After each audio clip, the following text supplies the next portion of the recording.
both so much for joining me today. I'm excited to talk with you. So if you could just start by introducing yourselves. I can start with Ilka. Hi. You can hold that, yes. Hi, I'm Ilka Kostka. I'm a teaching professor at Northeastern University in Boston, Massachusetts. And I teach English language courses to our undergraduate and graduate international students. Thank you. Hi, I'm Rachel Toncelli, and I'm a lecturer at Northeastern University, where I also teach English language courses to undergraduate and graduate students.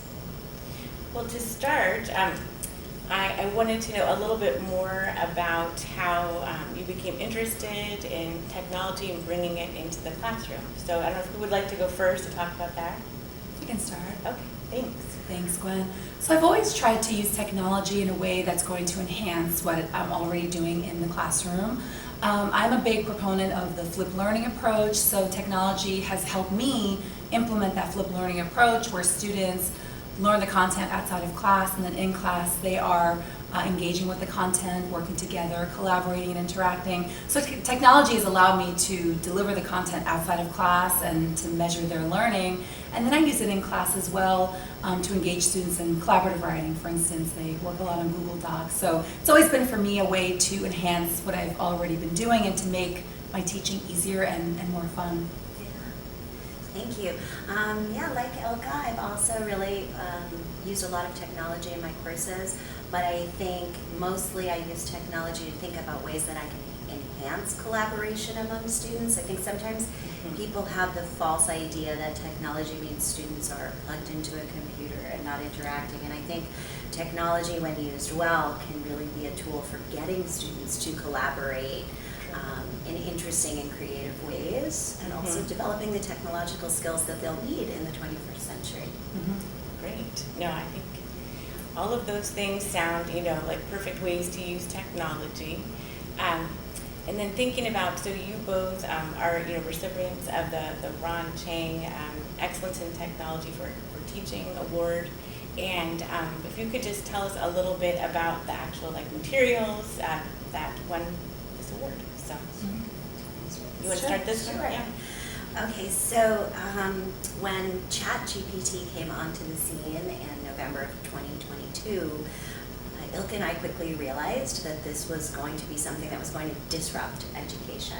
And we kind of immediately saw that that could be something good and it could be something challenging, and we wanted to better understand it. We also had a sense that our students were already using it, and we needed to catch up. We needed to make sure we were on board with them, and so we designed our initial lessons in a collaborative way. So our project that we submitted for this award was really initial lessons, but mostly a blueprint for how teachers could collaborate to consider what new technology could be used to innovate in our lessons and how we could mitigate the risks. And so it was a process of planning lessons, exploring them, having transparent conversations with our students, getting their feedback on the process, and then sort of jumping back in with a new experiment.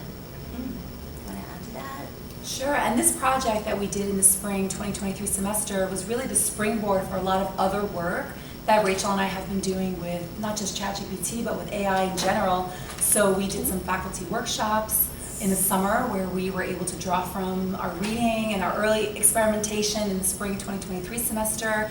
We offer these workshops in collaboration with our Center for Teaching and Learning at Northeastern to faculty across disciplines at Northeastern. Then in the fall, we started a research project with our other colleagues where we wanted to implement some lessons that used ChatGPT in class, and to see how students reacted to them, to get their attitudes, to see how they were using these lessons and using ChatGPT more generally.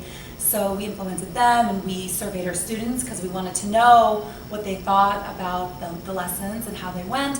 So that we focused on student research in the fall, and then in the spring, right now, Rachel and I are working on research that's looking at teachers. So we want to see what teachers are doing in the classroom, how they're using these tools, what they think the benefits and the risks are. So we're going and visiting classrooms, talking to teachers, collecting their materials.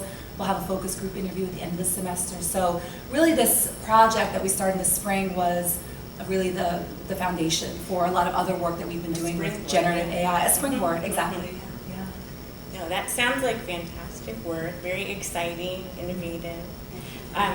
So knowing that you have all this expertise, if someone's interested in integrating technology in their classroom, maybe they're like not sure where to start or what would be the best ways to do that.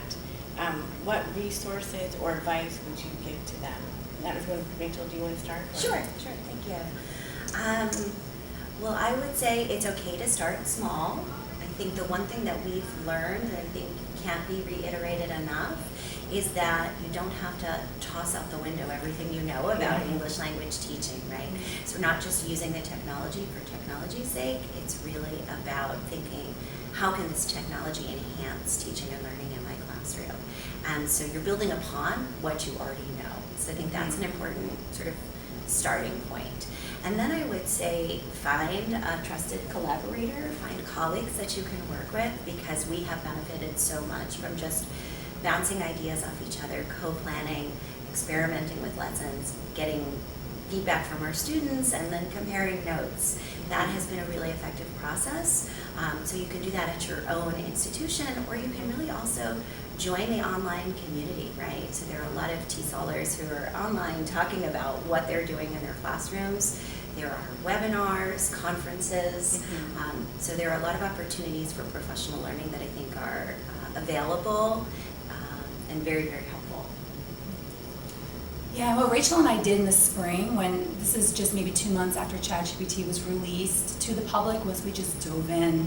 We weren't sure. We just started to use it. Yeah, we weren't sure what students would say and how it would go. We had never really used this technology before, but we just dove in, brought it into the classroom, had really open conversations with students, and we could tell that they seemed a little hesitant to disclose that they were using ChatGPT, but we said, it's okay, we want to hear from you. We really wanted to work with our students and kind of not against them and not ban it and not pretend that it was the elephant in the room. We wanted to really just bring it out there in the classroom and be very transparent about it.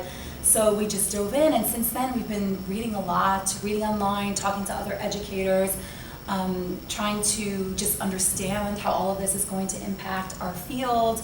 It's just very much like an iterative process. So we'll try a new activity in the classroom. We'll work together, try a new activity in the classroom, share notes about how it went, right? And then we talk to other educators at conferences and in webinars about what we're doing. At the same time, we're reading a lot and going to other webinars and looking at sources online and just trying to upskill ourselves.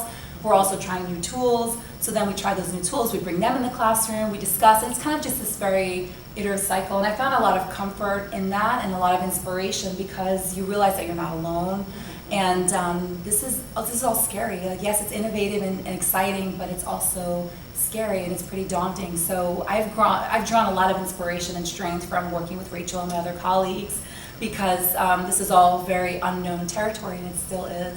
So that's been a great help to me. Do you want to add anything else, Rachel? Yeah, I could definitely, that's a great point. I think we really have drawn from collaboration. There's something to be said about finding or creating a real community of practice in terms of not feeling alone in the midst of all of this change, for sure. I also think that one of the things that's been very, very important is that this is just a disruptive moment, and we want to be a part of the conversation, right? Because education is changing, it's going to continue to change, and so we think diving in, experimenting, conducting research, these are all ways that we can help shape the way education is going to change, right? And that feels like an important thing for us to be doing with our students. And we did, as Ilka mentioned, we did really feel that our students conveyed a sense of relief that we were wanting to talk about this technology and not treating them like they were cheaters, right? So we don't, yes, there are concerns about academic integrity, and students could use tools like this to cheat, but we found it's really important to not approach it that way with our students. Students have always been able to do those kind of things, right? And so having these open conversations about the purposes of education have been really deeply valuable with our students. I think we've all enjoyed it, because we're all kind of reframing, what are we doing? What is the purpose? How can we prepare our students for a world in which, it's an AI-enhanced world. Exactly. Yeah, just to add to that, we found that our students are hungry for information and they're hungry for guidance, and they want to know what's appropriate use and what's not inappropriate use. And I think as educators, we're the best ones that can help guide them through that process, because it's new for them as well. So I think, a lot of these tools like ChatGPT we mentioned, because we use a lot, they're pretty easy to use, but I think where students need the guidance and the help is how to use them appropriately for a particular class, to work on particular English language skills, for content. So that's where I think we can really help them, and it's just very interesting and exhilarating when you can bring students into the process and build that trust with them. So they seem to really appreciate it. They do. They do, yeah. For sure. Yep. Oh gosh, this has been such a great conversation. I love hearing all of the ways that you're using new technology, and the fact that you don't want to ignore it, like you need to embrace it and like work with your students on it. You can learn it together, which is really important. And these things are freely available, and they're going to be expected to use them in their lives outside of your class. So it's so nice that you're helping them, learn how to use it appropriately. So yeah, thank you both for being here and talking with me today. Thank you.